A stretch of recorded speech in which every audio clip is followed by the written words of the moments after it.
Bonjour, aujourd'hui j'ai décidé de faire mon exposé sur la langue provençale. Le provençal est en fait un dialecte de la langue d'oc, de l'occitan. Un des nombreux dialectes. Il y a le provençal, l'auvergnat, le gascon, le limousin, le niçois, le languedocien. Donc moi je me concentre sur le provençal.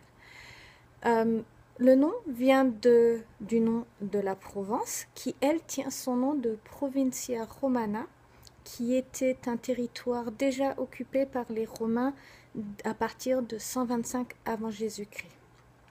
La Provence comprend tous les territoires de la Languedoc, donc une bonne partie des territoires du sud de la France actuelle, c'est-à-dire du Rhône jusqu'aux Alpes, jusqu'à la rive méditerranéenne, jusqu'à Toulouse et jusqu'au territoire gascon. Donc en fait, après le règne de Charlemagne, à la mort de Charlemagne et à la division de son empire, la Provence, elle, rejoint la Lotharingie, c'est-à-dire qu'elle revient au fils Lothaire, qui est l'un des trois fils de Charlemagne. Elle fait donc partie à ce moment de l'Empire romain germanique, puisqu'on sait que Charlemagne est un roi germanique. La Provence, à l'époque, connaît deux maisons comtales très puissantes. Il y a la maison de Toulouse et la maison de Barcelone. Ces deux maisons se disputent un peu l'autorité sur le territoire. En 1209, à la guerre des Albigeois, à la fin de la guerre, la maison de Toulouse est très affaiblie, ce qui profite les Catalans. En 1246, à la mort du dernier comte catalan, il n'y a pas d'héritier mâle. La Provence se divise alors. La partie orientale, elle, rejoint la Savoie. Le reste à la dynastie angevine, qui, elle, reviendra en 1481 au roi de France. Donc, les origines de la langue, il y a énormément d'influences. Elle subit beaucoup les influences grecques et germaniques, avec les différentes invasions du territoire. Mais le provençal est, comme la langue d'oc, comme l'occitan, donc issu du latin.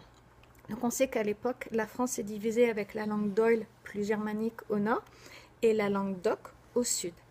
La langue d'oc est aussi très souvent dénommée par la région où elle est parlée, et donc prend le nom de provençal, puisque moi je me concentre sur cette partie-là.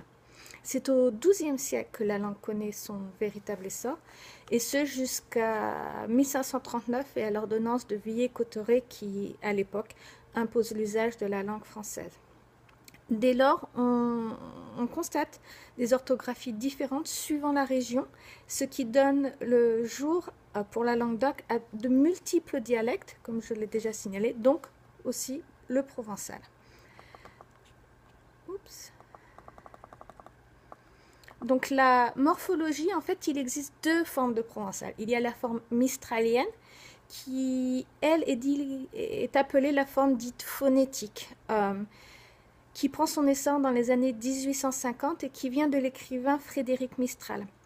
Mistral décide un peu de réarranger l'orthographe de la langue et d'écrire la langue plus comme on l'entend et non pas comme elle est écrite jusqu'alors. Il y a les articles définis lou, la et li qui donnent lis au pluriel. Les noms et les adjectifs gardent le e final et le o pour le féminin. Les adjectifs ne s'accordent pas en nombre, mais tout adjectif se terminant en e ou en o s'accorde en i, et tous les pluriels prennent un s devant une voyelle. Donc quelques exemples. Par exemple, le bon ami se dit lu bun ami, la bonne amie, la buno amigo, les bons amis, li buns amis, et les bonnes amies, li bunis amigo. De toute façon, on sait que je n'ai pas la bonne prononciation et pas le bon accent. Dans la forme classique, les articles, les pronoms sont lo au lieu de lou, la et lis, il n'y a pas de li. Nom et adjectif gardent le final mais n'utilisent plus du tout la forme latine et les terminaisons féminines sont en a. Les noms s'accordent en nombre et tous les adjectifs se terminant en e et en a deviennent i au pluriel, suivi d'un s. Donc pour redonner les mêmes exemples, le bon ami se dit lo bon amic, la bonne amie, la bona amiga, les bons amis, lis bons amix, et les bonnes amies, lis bonis amigas. Donc on voit bien qu'il y a quand même une différence entre la forme mistralienne et la forme classique. On peut voir là dans le tableau quelques exemples.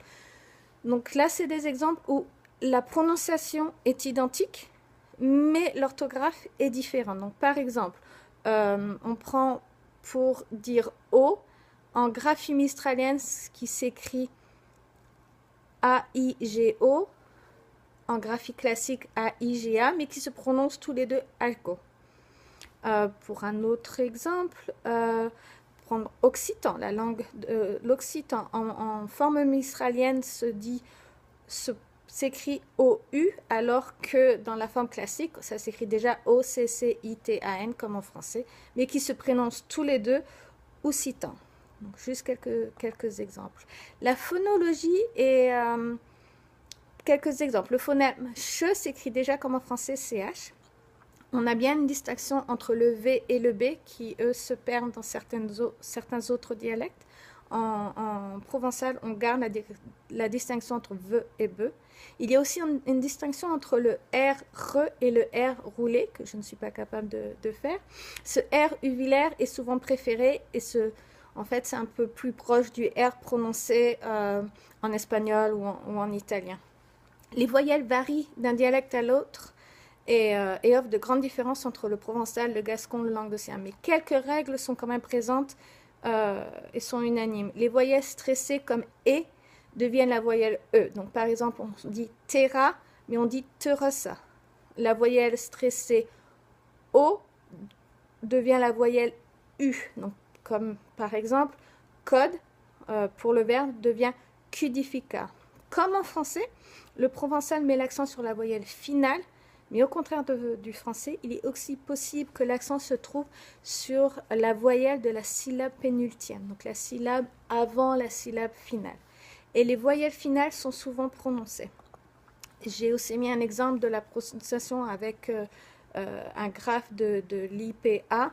On peut voir que ces consonnes sont très proches des consonnes que l'on parle à l'heure actuelle en français. Par exemple, on a le M, le P, le B, le F. Toutes les nasales et les plosives et les fricatives sont assez identiques. On a les palato-alvéolaires comme les CH, les JE qui sont aussi identiques. Les vélaires, les plosivélaires que et GE qui sont aussi identiques au français à l'heure actuelle. Les gros changements, la grosse différence reste ce R uvulaire, donc le R un peu plus roulé. Enfin, finalement, quelques petits exemples prononcés par moi-même. Donc, je suis contente de vous voir en provençal. S'écrit et se dirait « Je suis contente de vous verre ». Il mange, il mangeait. Et quelle heure est-il? Quelle hora qu'elle est? J'espère que vous avez apprécié cette présentation et à bientôt.